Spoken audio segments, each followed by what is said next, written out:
সকালবেলা রাখিটা পরেই অফিস গেছিলাম এবং তারপর অফিস ছুটির পর প্ল্যান ছিল অন্য জায়গায় যাওয়ার, কিন্তু হঠাৎ মধ্যেই আরেকটা দিদির আবদার, ফোন এসলো এবং র্যাপিডো করে তাড়াতাড়ি ছুটে গেলাম সেই দিদিটার বাড়ি।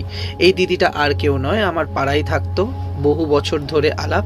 দিদিটার নাম হচ্ছে মিঠুদি, খুব ভালো, জামাইবাবুও সেরকম প্রচণ্ড ভালো। যাই হোক, দিদির বাড়ি চলে গেছিলাম নিয়ম রক্ষা করতে এবং সেখানেই দিদির কাছে রাখিটা পরে নিলাম। যাই হোক, মিঠুদিও খুব খুশি, আমি এতদিন পর মিঠুদির কাছে গেলাম। যাই হোক, সেখানে রাখি তো পরলাম, কিন্তু কিছু তো একটা দিতে হবে। তাড়াহুড়ো করে সত্যিই আমি কিছু কিনতে পারিনি, কি দেব সেটাও বুঝে উঠতে পারিনি। শেষমেশ আমি দিদির জন্য নিয়ে এসেছিলাম এই উপহারটা।